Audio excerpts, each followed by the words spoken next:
lado está el enemigo cruel, mas él caerá ante Jesús el Rey. Confía en Dios, oh corazón, Él es fuerte para salvar. Confía en Dios, la roca es Él, tu refugio es castillo fuerte.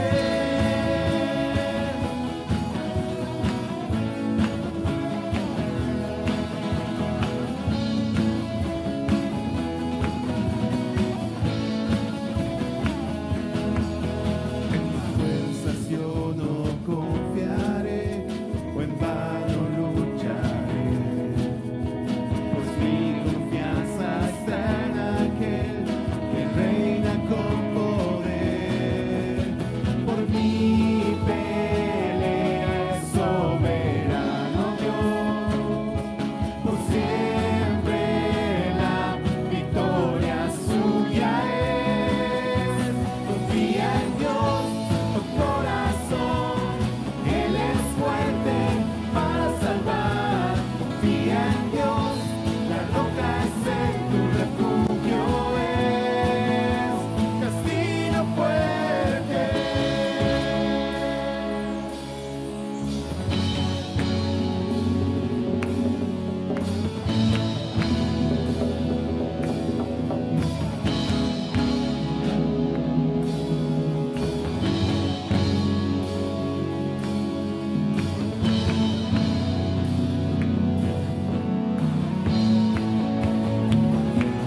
Confía en Dios, oh corazón, Él es fuerte para salvar. Confía en Dios, la roca es Él, tu refugio es. Confía en Dios, oh corazón, Él es fuerte para salvar. Confía en Dios, la roca es Él, tu refugio es. Confía en Dios, oh corazón, Él es fuerte para salvar. Confía en Dios, la roca es Él, tu refugio es castillo fuerte.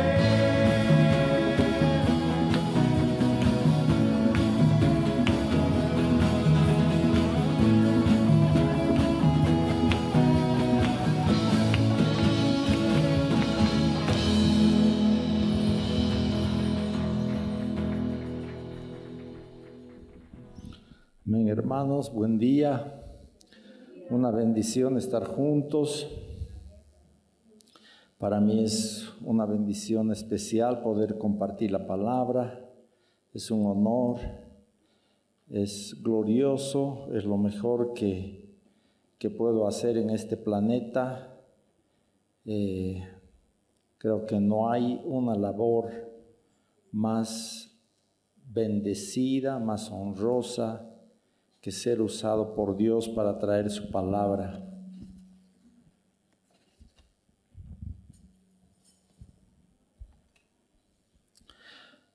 Amén.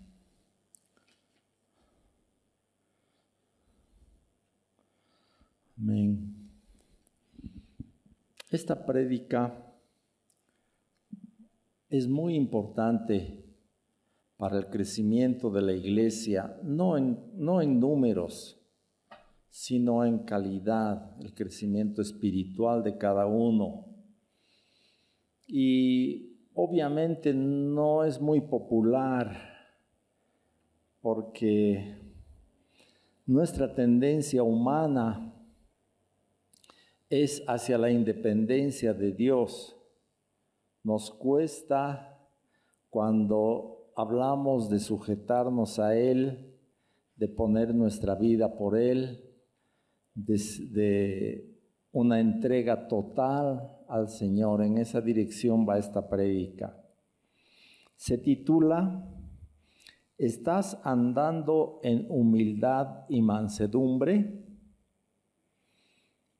Y es para que cada uno de nosotros examine su vida y responda a esta pregunta. Está basado en Efesios, en el capítulo 4, los primeros 3 versículos, donde Pablo escribe, el apóstol Pablo: yo pues, preso en el Señor, os ruego que andéis como es digno de la vocación con que fuisteis llamados, con toda humildad y mansedumbre, soportándoos con paciencia los unos a los otros en amor, solícitos en guardar la unidad del Espíritu en el vínculo de la paz.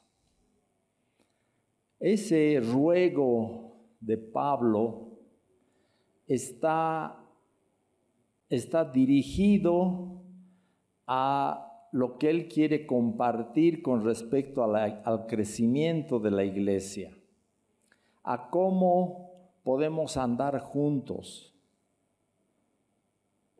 Esta parte, si bien apela al corazón de cada uno, pero está hablando de cómo podemos andar juntos para crecer en el Señor. Ese es el propósito de Pablo. En esa dirección está yendo. Les ruego que anden como es digno de la vocación con que fueron llamados, con toda humildad y mansedumbre, soportándose con paciencia los unos a los otros en amor. No necesitaríamos paciencia si no andamos juntos. ¿Se dan cuenta? Para el que anda solo, no necesitas tener paciencia. Basta que tenga paciencia con él mismo o ella misma. Pero si vamos a andar juntos, necesitamos soportarnos con paciencia. Y para eso es necesario una actitud de humildad y mansedumbre en cada uno. No basta que algunos tengan y otros no. Todos necesitamos una actitud de humildad y mansedumbre en nuestro corazón. No se puede pelear con quien no quiere pelear. Entonces, si unos nomás tienen esta actitud y los otros no, el momento que se encuentren entre dos que no son mansos y humildes, van a salir las chispas. ¿No ve? Y la visión de Dios para la iglesia es que andemos juntos. Que andemos juntos. ¿Qué quiere decir esto? Que no debe haber llaneros solitarios en la iglesia, ni hombres ni mujeres, que están aislados por su cuenta, y a veces vienen el domingo a escuchar la prédica o ver la alabanza, alguna cosita, pero no quieren que nadie se meta en su vida. No quieren ser corregidos. Y hermanos, la única manera de crecer espiritualmente es a través del ejemplo y la corrección que podemos darnos los unos a los otros. Es la única manera de crecer. Y cuando el Señor Jesucristo habla de ser discípulos de Él, de vivir en su reino, el Señor habla de tomar nuestra cruz diariamente y seguirle. En Marcos, por ejemplo, Marcos capítulo 8. Vamos a volver a Efesios, obviamente, pero quiero leerles estos versos que habla el Señor Jesús. En Marcos 8:32. Primero, aquí Jesús está hablando de que Él va a tener que padecer, va a tener que sufrir mucho. Marcos 8:32. Esto les decía claramente Entonces Pedro le tomó aparte y comenzó a reconvenirle. Reconvenirle es como corregirle a Jesús. Oye, Señor, ¿cómo pues te vas a hacer tratar mal? ¿Cómo pues vas a llegar a ese punto de sufrimiento? En otras palabras, ¿qué te pasa? Ten cuidado de ti mismo. No, pues, no te humilles hasta ese punto. Tú eres el Señor, ¿no ve? En otras palabras, parafraseando lo que Pedro le quería decir. Pero él, Jesús, volviéndose y mirando a los discípulos, esto es interesante porque no le ve a Pedro. Le estaba hablando a Pedro, pero no le ve a Pedro. Les ve a los discípulos. En otras palabras, esta enseñanza no era solamente para Pedro, era más para los demás que para Pedro. Lo estaba usando a Pedro de ejemplo. Volviéndose y mirando a los discípulos, reprendió a Pedro, diciendo: quítate delante de mí, Satanás, porque no pones la mira en las cosas de Dios, sino en las de los hombres. ¿Qué significa poner la mira? ¿De qué está hablando Jesús aquí? Parece que es un asunto importante, ¿no? Porque le da tremenda reprimenda a Pedro. No se olviden. ¿No ve?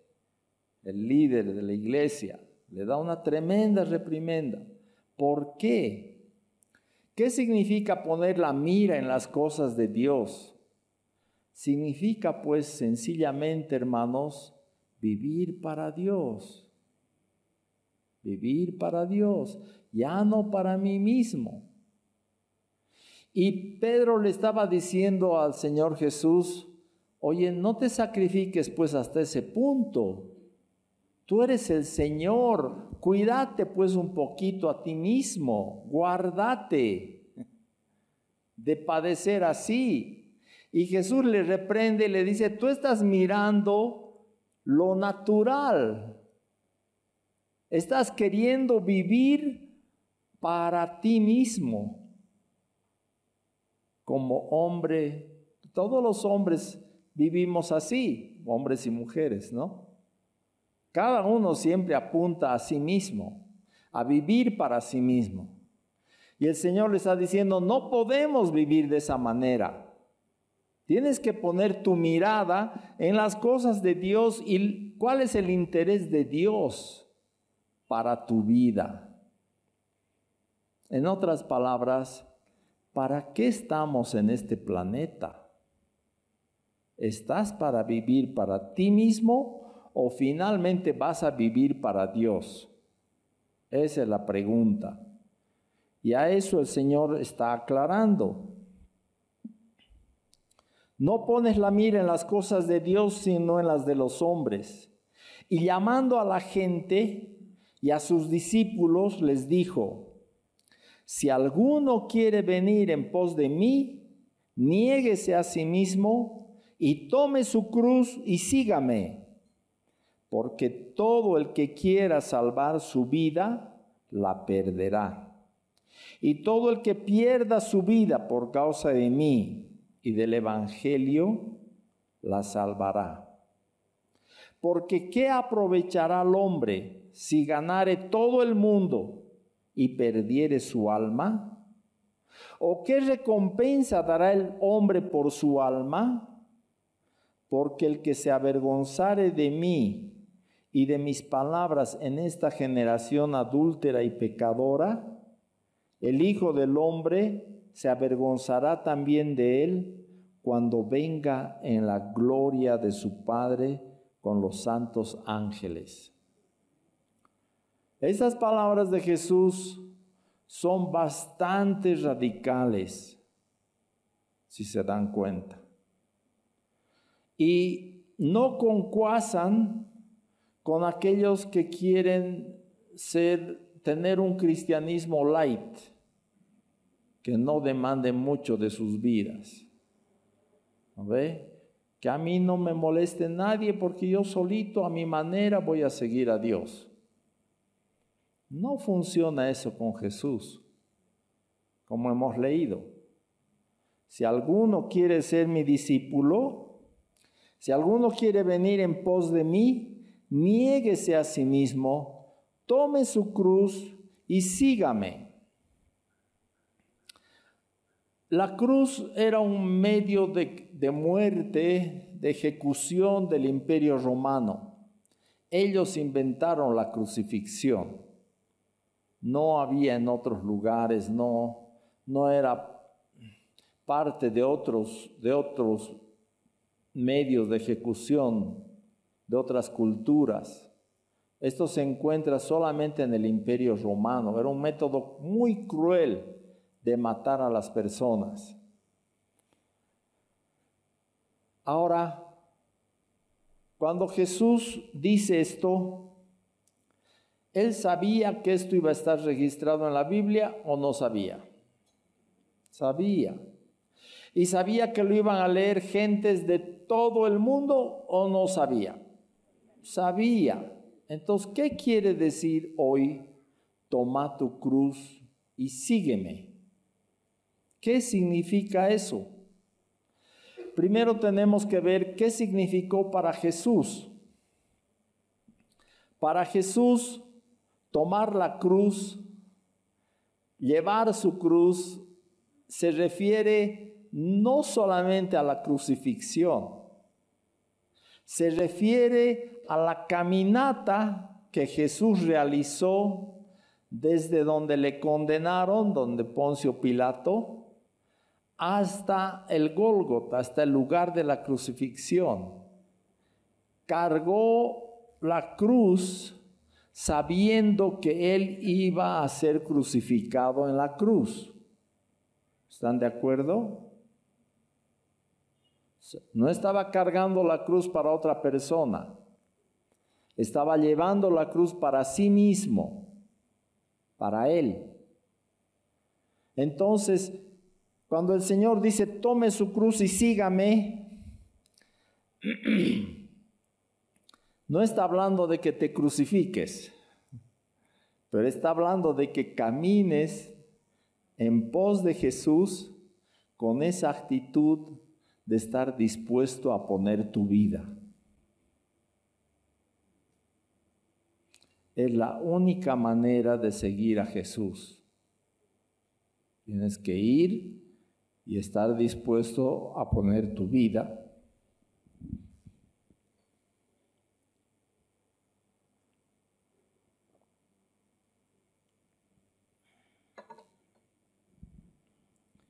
Sin esa actitud, hermanos, no se puede ser cristiano. Ahora, ¿en qué forma ponemos nuestra vida? No está hablando de que vayamos a buscar quién nos va a matar, quién nos va a disparar, aunque en algunas partes del mundo se da. En los países musulmanes está prohibido predicar y a veces les cortan la cabeza a los cristianos, por lo menos los meten a la cárcel.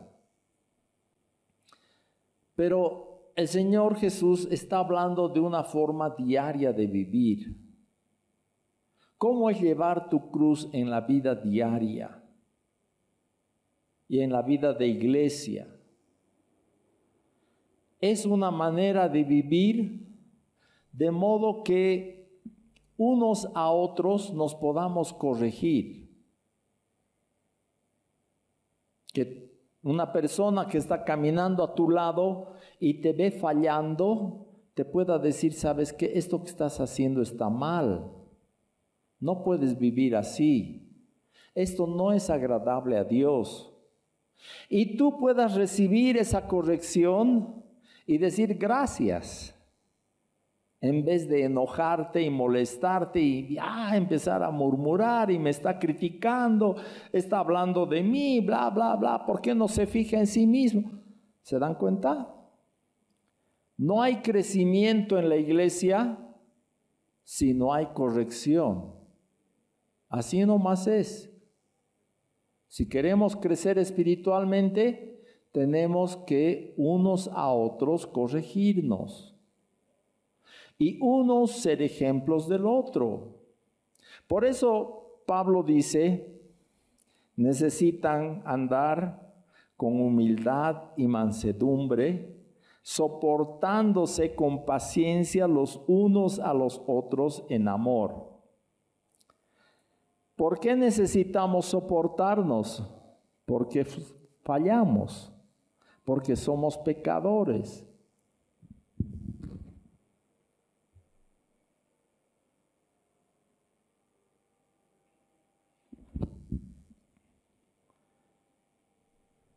Si no falláramos, si fuéramos perfectos, no necesitaríamos venir a la iglesia, ser parte de la iglesia. No me refiero a venir el domingo, porque el domingo uno predica y los demás escuchan, pero no hay una corrección efectiva.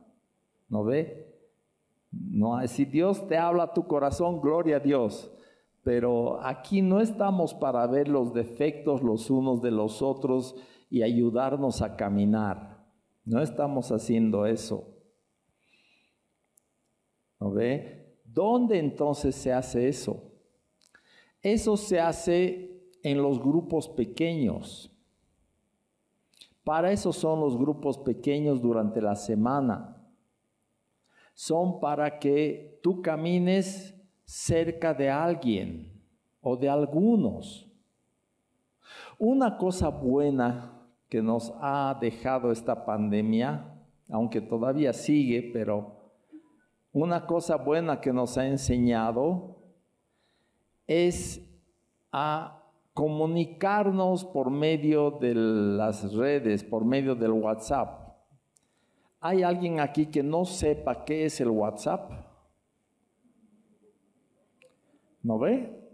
Toditos saben qué es el WhatsApp, aunque no tengan.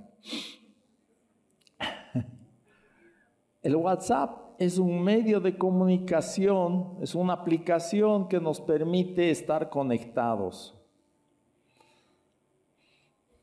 Y yo quisiera alentarles, hermanos, que si tienen un celular inteligente, consigan, bajen esa aplicación que es gratuita y se integren a un grupo pequeño. Porque no solamente es la reunión del grupo del día, digamos, algunos grupos se reúnen martes, otros miércoles, jueves.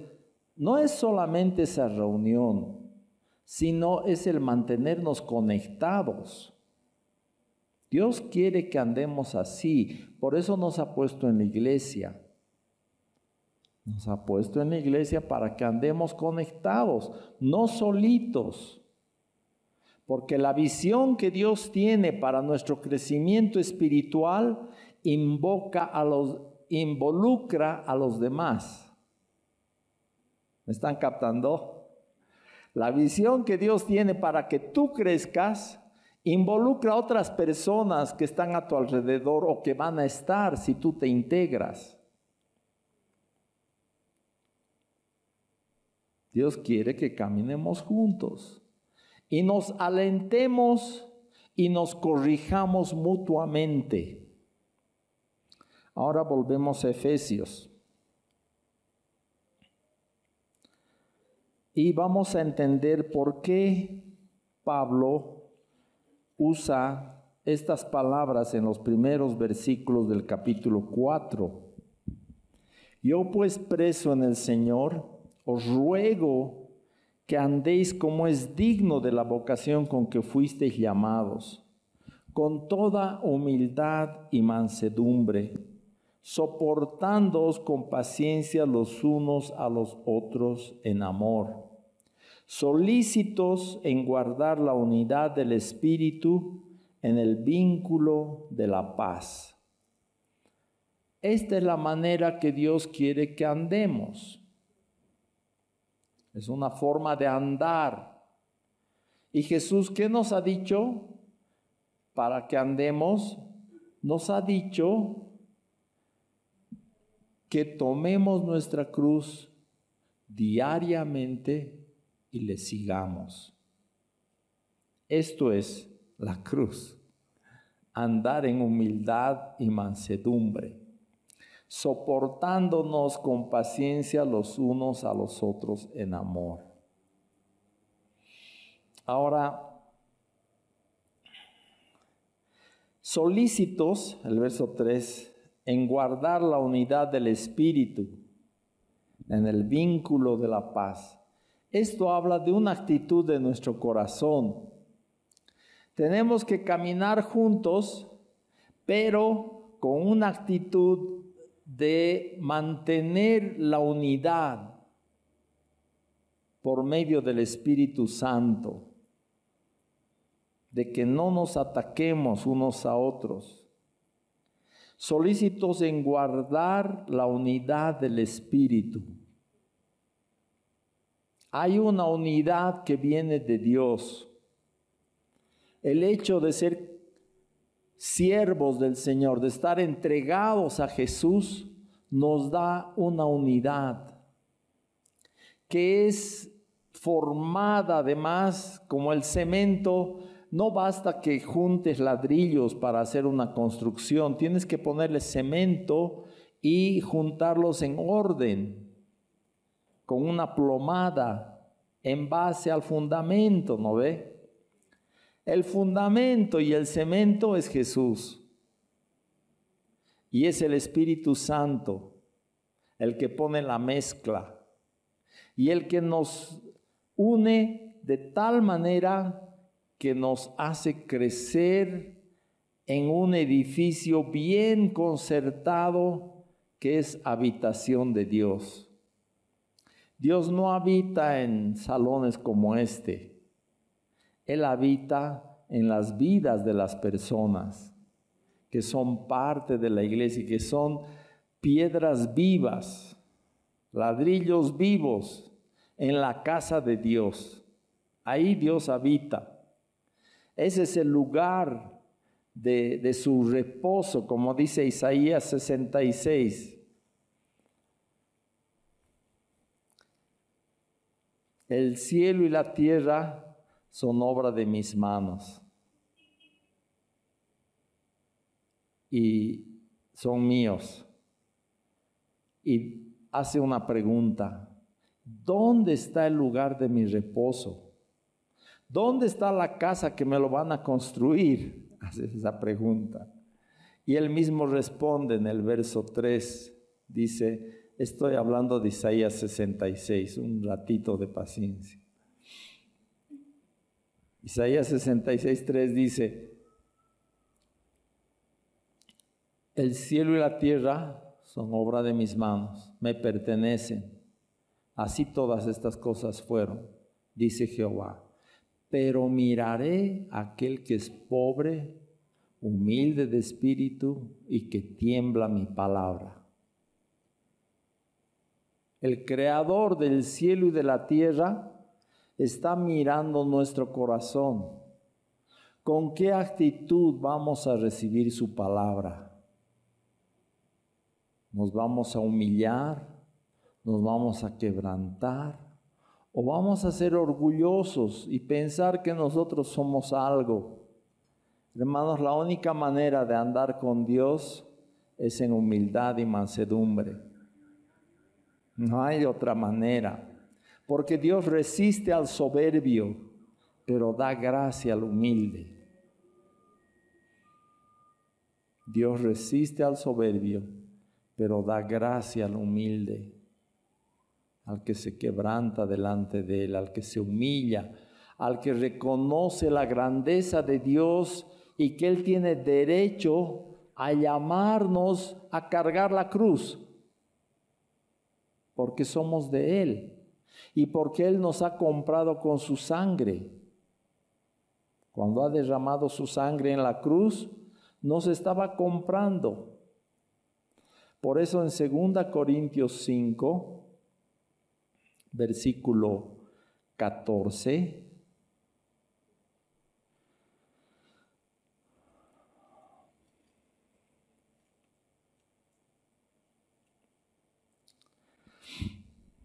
dice, 2 Corintios 5:14, porque el amor de Cristo nos constriñe, pensando esto, que si uno murió por todos, luego todos murieron, y por todos murió para que los que viven ya no vivan para sí, sino para aquel que murió y resucitó por ellos. Ya no podemos vivir para nosotros. Eso no es vida cristiana, discúlpenme. Por eso al principio les dije, esta prédica no es muy popular, porque no nos gusta que se nos demande más de lo que normalmente estamos dispuestos a poner. Y muchos piensan que la relación con Dios es solamente un poquito de sal en la sopa, un condimento para la vida. Y no es pues así. La relación con Dios es todo o nada. Y Él demanda así porque Él ha puesto así su vida. Si Jesús no hubiera venido, si hubiera hecho hombre, si hubiera hecho obediente hasta la muerte y muerte de cruz, no tendría derecho a demandar nuestra vida. ¿Se dan cuenta? Él primero lo ha hecho. Él primero ha puesto su vida. Por eso dice, sígueme. ¿Ven? Sígueme. Porque ha puesto su vida. Hasta la última gota de su vida ha puesto el Señor. Ha derramado su sangre por ti, por mí. Por eso nos llama ahora a poner nuestra vida. Entonces, para andar juntos necesitamos estar dispuestos a recibir corrección y dar también. Pero con amor, no con crítica, no con una actitud destructiva, obviamente. En amor, lo que hemos leído en Efesios, enfatiza.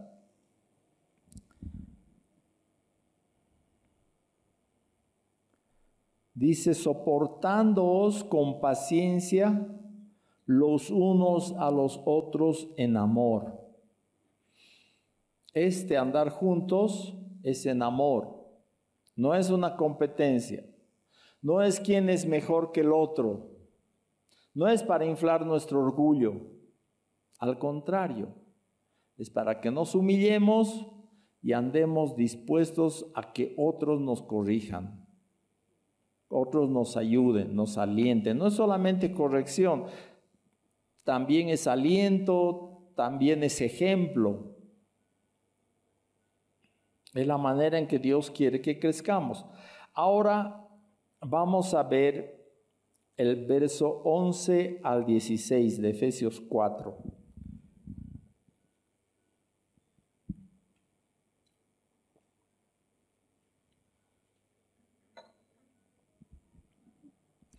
Efesios 4, 11 al 16. Esta es la manera, en la visión de Dios, esta es la manera en que Él ha pensado cómo va a funcionar la iglesia y cómo vamos a crecer espiritualmente. A veces pensamos que son palabras bonitas, pero no es solo eso. El Señor nos está dando una visión para andar juntos.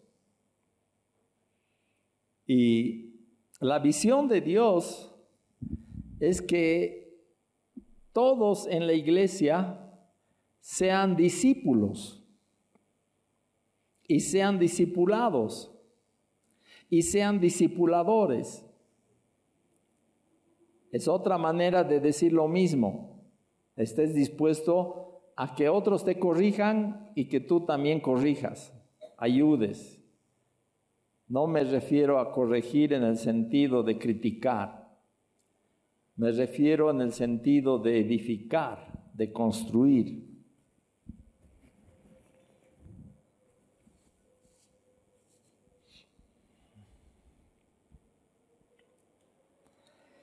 Dice el verso 11, y Él mismo, Jesucristo, constituyó a unos apóstoles, a otros profetas, a otros evangelistas, a otros pastores y maestros. ¿Para qué? A fin de perfeccionar a los santos para la obra del ministerio, para la edificación del cuerpo de Cristo, hasta que todos lleguemos a la unidad de la fe y del conocimiento del Hijo de Dios, a un varón perfecto, a la medida de la estatura de la plenitud de Cristo. Quiero hacerte una pregunta. ¿Tú consideras que tú ya estás perfeccionado a la medida de la estatura de la plenitud de Cristo? No ve. Ninguno de nosotros puede decir, sí, yo ya soy perfecto. No necesito ser perfeccionado. Seríamos necios, estaríamos ciegos, estaríamos engañándonos a nosotros mismos sin reconocer la verdad, la realidad de que necesitamos crecer. Él ha constituido todos los ministerios, apóstoles, profetas, evangelistas, pastores y maestros, para perfeccionar a los santos. Ese es el ministerio de cada ministerio que hay, es para preparar a las personas, perfeccionarles. ¿Para qué? Para la obra del ministerio. ¿Qué quiere decir la obra del ministerio? Quiere decir el servicio. Ministerio es servicio. Para que nos sirvamos unos a otros. En otras palabras, no es el pastor, el maestro, el evangelista el que tiene que servir. Todos somos llamados a servir en la iglesia. ¿En qué sentido? En el sentido de edificarnos unos a otros, de cuidarnos unos a otros. Todos somos llamados a vivir así. Hasta que todos lleguemos a la unidad de la fe y del conocimiento del Hijo de Dios, a un varón perfecto a la medida de la estatura de la plenitud de Cristo. Esto está en la mente de Dios cuando Él piensa en la iglesia. Está pensando en que seamos edificados juntos, crezcamos, nos enseñemos, seamos ejemplos el uno del otro, nos animemos, nos corrijamos hasta que lleguemos a ser iguales a Jesús, a la plenitud de Cristo. A eso está apuntando, en eso está pensando Dios. Para eso ha venido Jesús. Y a eso se refiere el Señor cuando dice, quiero que tomes tu cruz y me sigas. Y el que no pone su vida la va a perder. Y el que pone su vida la va a hallar. De esto está hablando. Porque hoy en día ya no hay crucifixiones. No está hablando de eso. Pero su llamado es para todos los días, para todos sus discípulos. Si alguno quiere venir en pos de mí, tome su cruz y sígame. De esto está hablando. ¿Y qué efecto va a tener esto? El verso 14. Para que ya no seamos niños fluctuantes, llevados por doquiera de todo viento de doctrina, por estratagema de hombres que para engañar emplean con astucia las artimañas del error. En otras palabras, cuando uno no ha madurado espiritualmente en la iglesia, puede ser afectado por todo viento de doctrina. Pero si uno crece a la estatura de Cristo, si uno madura, si uno es influenciado por otros en la iglesia que le están acompañando en su vida, entonces ya no va a ser arrastrado por cualquier viento de doctrina. Ya no va a ser un niño fluctuante en el sentido espiritual. Dios no quiere niños en su iglesia. Está bien cuando llegas y empiezas que seas niño está bien, estás empezando. Pero después Dios quiere que crezcas y madures y te afirmes. Ya no seas arrastrado por cualquier viento de doctrina, sino que siguiendo la verdad en amor, crezcamos en todo en aquel que es la cabeza, esto es Cristo. ¿Qué es la verdad? La verdad es la palabra. No podemos separarnos de la Biblia. No podemos separarnos de la enseñanza de la palabra de Dios. Ese es un pilar fundamental de la iglesia. Edificamos nuestras vidas apuntando, mirando a la palabra de Dios. La palabra es la que nos hace crecer. La palabra es la que nos da los parámetros. Nos hace saber qué le agrada a Dios y qué le desagrada. Si no sabes eso, ¿cómo vas a agradar a Dios en tu vida? Si no te has enterado, ¿qué le agrada a Dios? ¿Con qué Dios se complace? ¿Y qué le desagrada de nuestras vidas? Para que lo saquemos. ¿Estás dispuesto? Dios está dispuesto a mostrarte, pero tienes que estar dispuesto a obedecerle. ¿Ve? Entonces, siguiendo la verdad es un sinónimo de decir siguiendo las Escrituras. Jesús dice, yo soy el camino, la verdad y la vida. Nadie viene al Padre sino por mí. Tenemos que seguir a Cristo siguiendo las Escrituras. El que me ama guarda mis mandamientos, dice en Juan 14. El que me ama guarda mis mandamientos. El que no me ama no guarda. Y a eso se está llamando el Señor. A los que le aman, que guardemos su palabra. Crezcamos en todo, en aquel que es la cabeza, esto es Cristo. Miren esta visión del verso 16. De quien todo el cuerpo, bien concertado y unido entre sí por todas las coyunturas que se ayudan mutuamente, según la actividad propia de cada miembro, recibe su crecimiento para ir edificándose en amor. Ahí está todo lo que les he estado diciendo. Una visión bien clara de Dios para su iglesia.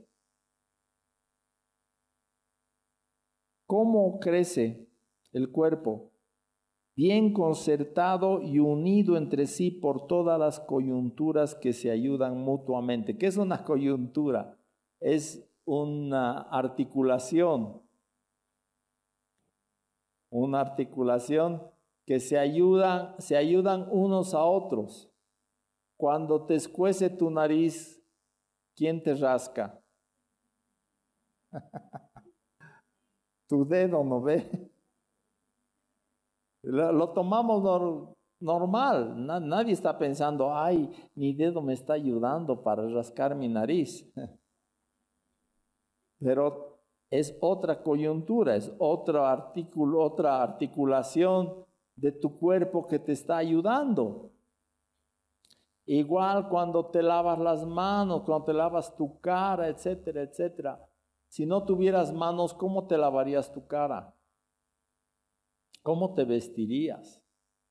¿No ve? Entonces, el Señor usa esta figura del cuerpo para mostrar cómo el cuerpo espiritual, que es la iglesia de Cristo, crece. ¿Me están captando? Esta es la visión del cuerpo. Es una analogía, pero así funciona. Unido entre sí por todas las coyunturas que se ayudan mutuamente según la actividad propia de cada miembro. Si tu dedo no tuviera uña, no serviría para rascar.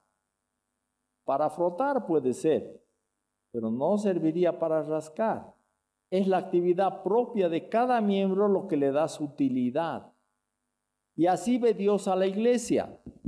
Cada persona tiene una gracia de Dios, un don de Dios, una visión que Dios le ha dado para edificar al cuerpo. Y Dios quiere que eso sea usado dentro de la iglesia para construirnos unos a otros. Es algo que Dios te ha dado, pero no te lo ha dado para ti.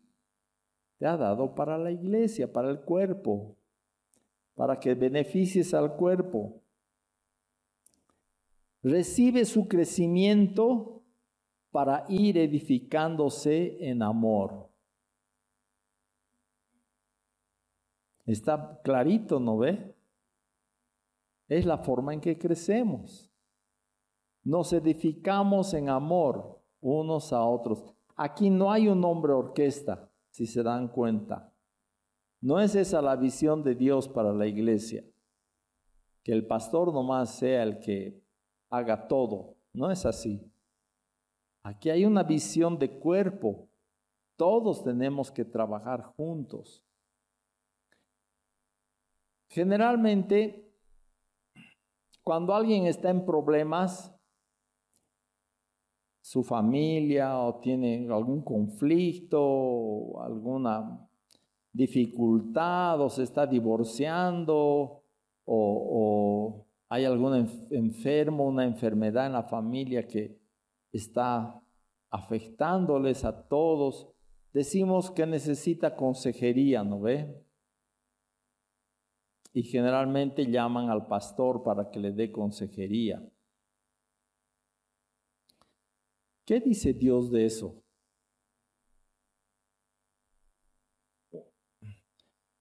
Jetro, el suegro de Moisés, vino un día a visitarle al campamento. Y Moisés desde la mañana se sentó en una silla y recibía a los que necesitaban consejería. Todo el pueblo que necesitaba consejería venía a él. Y estuvo desde la mañana hasta tarde en la noche dando consejería. Y su suegro le dijo: si sigues así, Moisés, te vas a acabar. Te vas a terminar. Escucha mi consejo y pon jefes de 50, de a 100, y ellos vean los asuntos.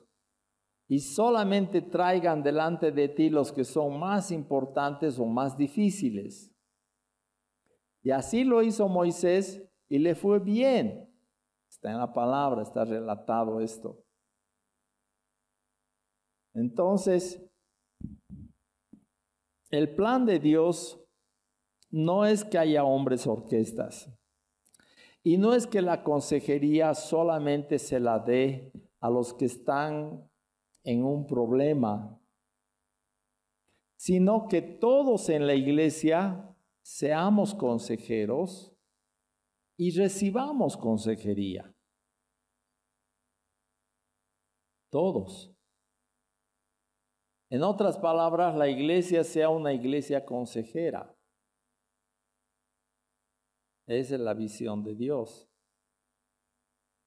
Porque ser discípulo de Jesús significa ser discipulado. Si no, no tiene sentido. Un discípulo que no es discipulado, ¿cómo va a ser discípulo? Y el llamado de Dios es a que hagamos discípulos, ¿no ve?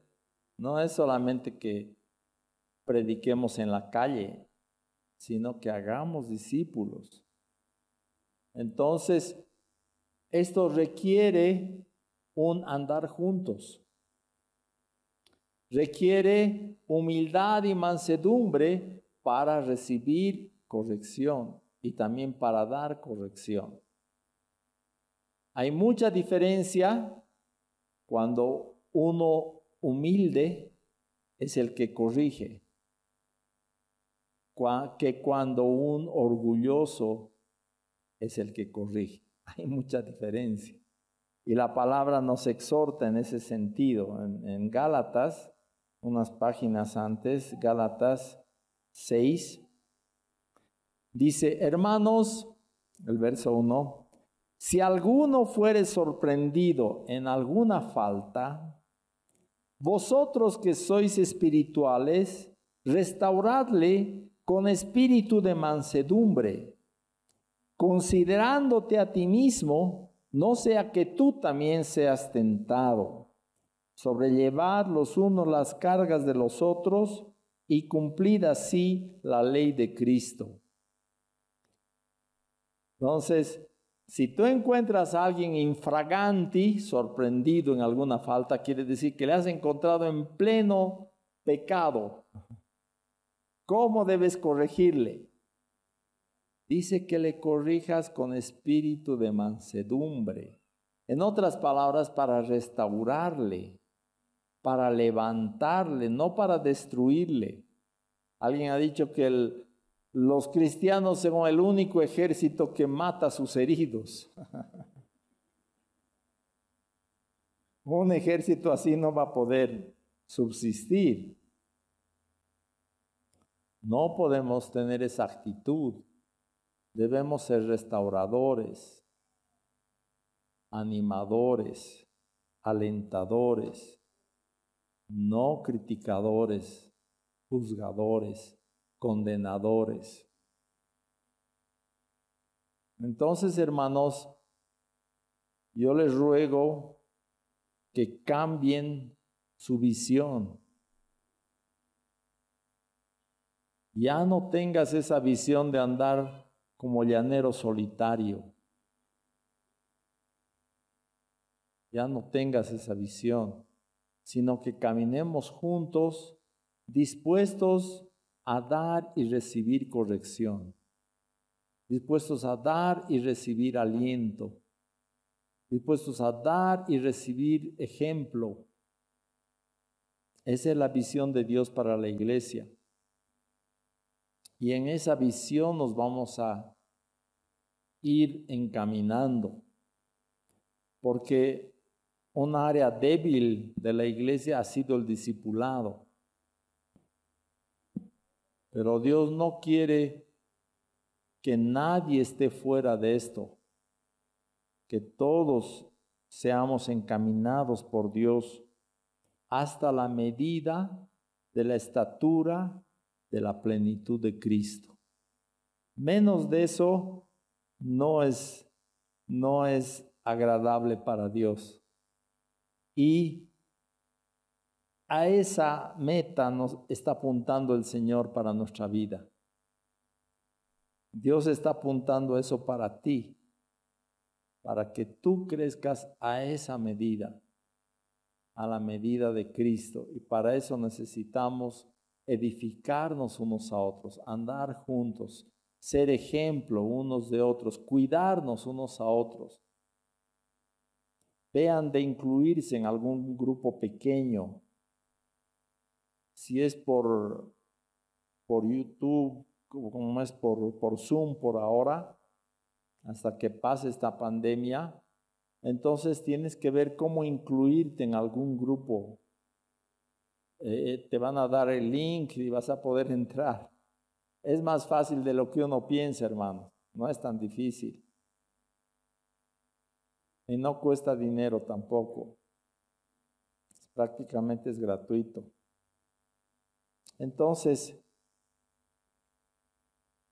abre tu corazón y deja que el Señor te hable, te moldee, cambie tus perspectivas de ser independiente y te traiga a la sujeción en la iglesia.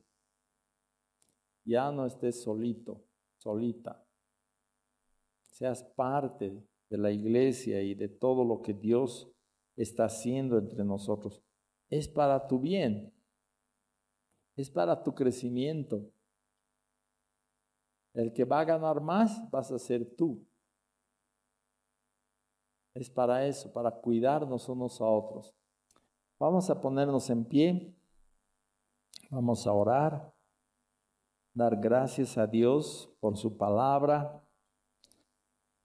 Señor, te damos gracias porque tu palabra nos anima, nos alienta, nos guía, nos da luz para andar. Señor, gracias por haber sido tú nuestro ejemplo, por haber puesto tú tu vida. Gracias por haber estado dispuesto a incomodarte hasta la muerte y muerte de cruz por nosotros. Gracias, Señor, por ese tu ejemplo de sacrificio, de entrega, de fidelidad. Oramos para que pongas en cada corazón aquí esa actitud. Señor, tú traigas ese llamado a cada corazón y podamos estar dispuestos a agradarte y obedecerte, a hacer tu voluntad, a cargar tu cruz detrás de ti, a cargar la cruz detrás de ti y obedecerte hasta la muerte. Señor, estar dispuestos que nuestra vida te agrade a ti, ya no a nosotros. Nuestra vida sea agradable a ti, Señor. En el nombre de Jesús oramos. Amén.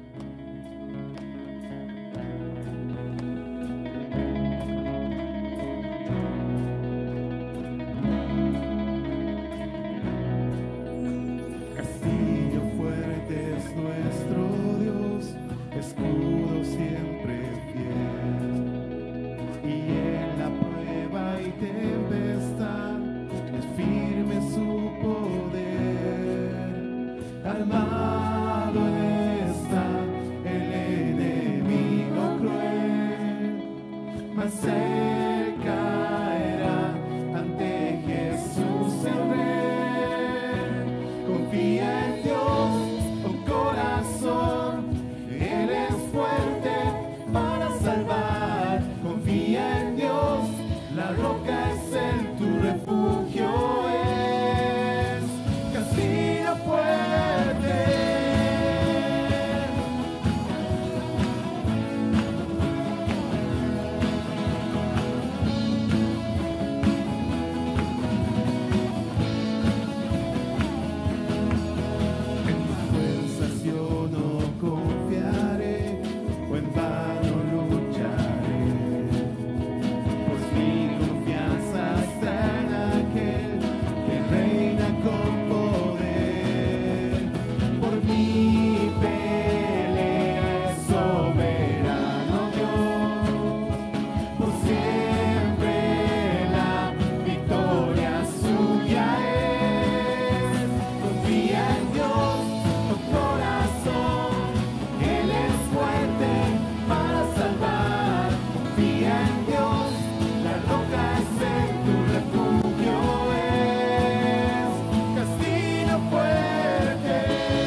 Esperamos que el mensaje de hoy haya sido de bendición para tu vida. Si necesitas consejería o apoyo en oración, por favor no dudes en contactarte. Escríbenos a los siguientes números de WhatsApp: En la Ciudad del Alto, al número 719-05-791. 719-05-791. En la zona central, al número 732-11-354. 732-11-354. En la zona sur, al número 75 25 70 56. 75 25 70 56. Que Dios te bendiga.